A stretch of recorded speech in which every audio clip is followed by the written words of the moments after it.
मुहर्रम पर्व पर फिलिस्तीन का झंडा फहराए जाने को लेकर बजरंग दल द्वारा विरोध के बाद पुलिस ने एफआईआर दर्ज कर ली थी। झंडा लहराने वाले युवकों को गिरफ्तार किया गया। इसके बाद एसडीएम कोर्ट से 2 दिन बाद उसकी जमानत भी हो गई, लेकिन इस पर क्या एफआईआर होना सही है, इस बात को लेकर मुस्लिम समाज भी विरोध में आ गए हैं। साथ ही कहा कि जिस राष्ट्र को आतंकवादी राष्ट्र घोषित कर दिया गया है, उसे राष्ट्र का झंडा लेकर प्रदर्शन करने वाले बजरंगियों पर भी एफआईआर हो। देखिए, हमने पिछले दिनों की एक घटना थी खंडवा शहर की। कुछ युवकों ने मुहर्रम में फिलिस्तीन के फ्लैग लहराए थे। उसके अगेंस्ट में कुछ अदर लोगों ने जा करके पूरी मुस्लिम कम्युनिटी को टारगेट करते हुए ये कहा कि फ़िलिस्तीनी समर्थक आतंकवादी है। मेरा उनसे ये सवाल है कि आपने ज्ञान कहाँ से लिया है? आप व्हाट्सएप यूनिवर्सिटी से ज्ञान लेते हो? आपको पता ही नहीं है कि हमारे देश की विदेश नीति का हिस्सा हमेशा से रहा है फ़िलिस्तीन का समर्थन करना। ये आज से नहीं है। पंडित जवाहरलाल नेहरू को आप देख लीजिए, उसके बाद इंदिरा गांधी, राजीव गांधी जी, यहाँ तक आप ही की पार्टी और आप ही की विचारधारा के अटल बिहारी वाजपेयी जी का आप जब गूगल पे डालकर देखेंगे तो उन्होंने क्लियर ये कहा है कि इज़राइल फ़िलिस्तीन की धरती पर अमेरिका की मदद से कब्जा करके बैठा है हमेशा से और क्रूरता करता आया है। ये अटल बिहारी वाजपेयी जी ने भी यूएन के भाषण में भी अपने कहा और लाल किले से भी ये कहा है कि मैं फ़िलिस्तीन का समर्थन करता हूँ। चलो ठीक है, वो पुराने मामला थे। अभी हालिया हमारी जो हुकूमत है, जिसके वज़ीर आला माननीय नरेंद्र मोदी जी है, नरेंद्र मोदी जी ने जा करके फ़िलिस्तीन का दौरा किया पूर्व में, और अभी भारत की विदेश नीति का हिस्सा ये रहा है कि फ़िलिस्तीन का समर्थन किया है। 2.5 मिलियन की मदद भारत ने, मैं जिम्मेदारी से बात कह रहा हूँ ऑन रिकॉर्ड मीडिया में, कि भारत ने सिर्फ मौखिक रूप से फ़िलिस्तीन का समर्थन नहीं किया है। भारत की सरकार ने फ़िलिस्तीन की आर्थिक मदद भी की, आर्थिक सहायता भी की है वहाँ पर खाने के लिए, पीने के लिए, जिस भी तरह से भारत देश ने, हमारे भारत की हुकूमत ने फ़िलिस्तीन की सहायता की है। अभी हालिया में अंतर्राष्ट्रीय कोर्ट का एक डिसीजन आया है, उसमें सभी देशों ने पक्ष में फ़िलिस्तीन के मतदान किया था यूएन की सभा में, और अभी हालिया में अंतर्राष्ट्रीय कोर्ट का एक निर्णय आया है। अभी 2-3 दिन पहले उसने ये क्लियर कहा है कि इज़राइल ने अवैध रूप से फ़िलिस्तीन की ज़मीन पर कब्ज़ा किया है और वहाँ पर क्रूरता कर रहा है। अब तक कमोबेश 1 लाख बच्चों को कत्लेआम किया जा चुका है, जो कि आप यूट्यूब पर या किसी भी सोशल मीडिया के स्टेज पर देख सकते हैं कि इज़राइल किस तरह से क्रूरता कर रहा है। ये किसी से छुपा नहीं है। हमारे देश के मशहूर इंडस्ट्रियल बोल लो या फिर सेलिब्रिटीज़ बोल लो, फिल्मी जगत के, सब ने फ़िलिस्तीन का समर्थन किया है। जो राफ़ा में क्रूरता की गई, मानवता की, इंसानियत की हत्या की गई, ये सिर्फ मुसलमानों का मुद्दा नहीं है, ये इंसानियत का मुद्दा है। क्या पूरा विदेश या कहीं विदेश हिंसा से चलेगा? क्या आप किसी की ज़मीन पर कब्जा करोगे?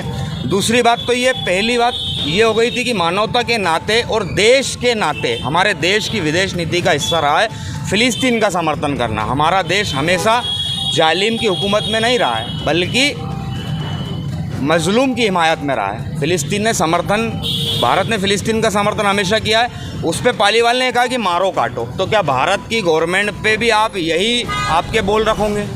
ये पहला मुद्दा क्लियर होगा। दूसरा, हमारी आस्था का मुद्दा है कि किबला अव्वल बैतुल मुक़द्दस फ़िलिस्तीन में मौजूद है, जो हमारा पहला किबला है। मक्का के बाद, मदीना शरीफ के बाद, मक्का मुकर्रमा के बाद जो बैतुल मुक़द्दस मस्जिद अक्सा है, वो मुसलमानों की अकीदत का एक पहलू है, आस्था का केंद्र है। हम किस तरह से उसको छोड़ सकते हैं? किस तरह वहाँ पे यहूदियों का कब्ज़ा कर सकते हैं? और जो लोग इज़राइल का सपोर्ट कर रहे हैं, वो क्लियर तौर पर मानवता की हत्यारों का, छोटे छोटे मासूम बच्चों के हत्यारों का समर्थन कर रहे हैं। क्या यही आप अपने बच्चों के लिए स्वीकार कर पाओगे?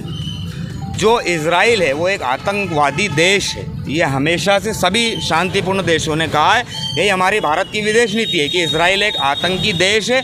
उसका समर्थन कभी भारत का नागरिक नहीं करता, भारत की हुकूमत नहीं करती। आज तक कभी भारत की किसी सरकार ने इज़राइल का समर्थन नहीं किया है। ये इन नफरती चिंटुओं को जो व्हाट्सएप से ज्ञान प्राप्त करते हैं, उनको पढ़ना चाहिए, समझना चाहिए कि मेरे देश की नीति क्या है, सही गलत क्या है। तीसरा ये कालम कि इन्होंने कहा कि हम ये कहते हैं कि फ़िलिस्तीन के समर्थकों को मारो काटो, ठीक है, मैं उनसे कहना चाहता हूं जिसने ये कहा है कि आपने कितनी हत्याएं करवाई खंडवा शहर में, हमें सब ज्ञात है। हमने जेल में देखा है जिन लोगों को आपने नशे पत्ते में ये हत्याएं करवाई। आप मुसलमान से इतनी नफरत करते हैं कि आपके जहन में इतना इस्लामोफोबिया है कि आपने गरीब बच्चों से हत्याएं करवाई। हमने उनका हाल जेल में देखा है कि उनके पास पहनने को चप्पलें नहीं थी।